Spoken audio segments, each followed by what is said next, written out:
Hello, Rama Pupodu. Hope all are in good health, feeling great, wonderful, having a happy and peaceful life.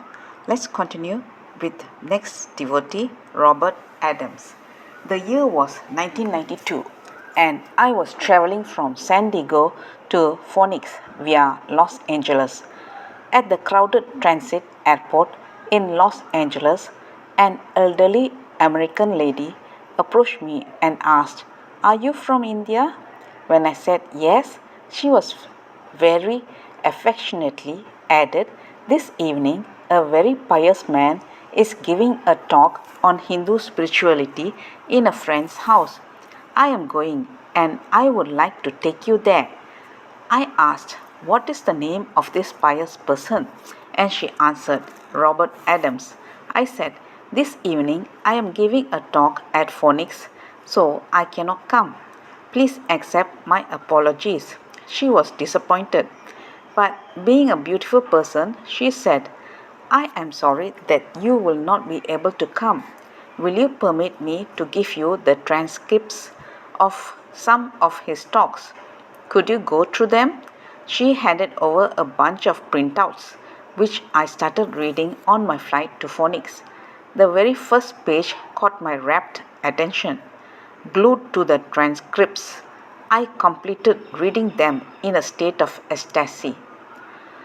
I was the editor of The Mountain Path.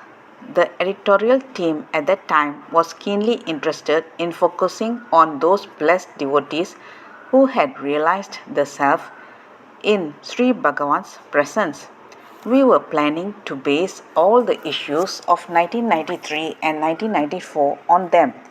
The entire team had devoted their time to this cause, and we had collected quite a few articles on the subject, albeit with stiff opposition from certain quarters.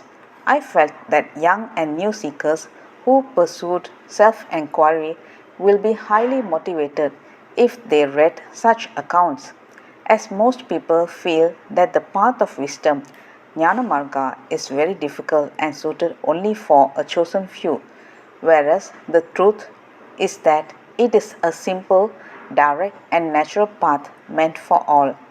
Finding the address of Robert Adams in the transcript, I wrote to him requesting the details of how he attained self realization in the presence of Bhagavan. I received a long letter. "I am Robert Adams.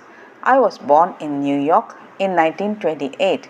As far back as I can remember, even when I was in the crib, I recollect that a man about 2 feet tall with white hair and a grey beard would always appear at the foot of the crib and speak gibberish to me.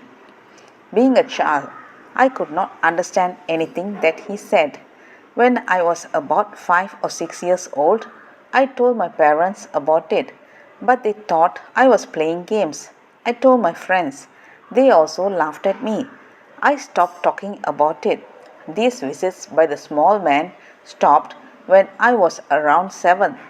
Robert Adams also added that he did not know what to do. He could not share what was happening with anyone. Then something strange took place. Whenever he wanted anything, whether it was a pencil, a chocolate, or a violin, it would appear through someone when he uttered the word God 3 times. If he found that someone needed a pencil in class, he would utter God 3 times and the pencil would be there, and he would hand over the pencil to the person who needed it. It happened during his exams too.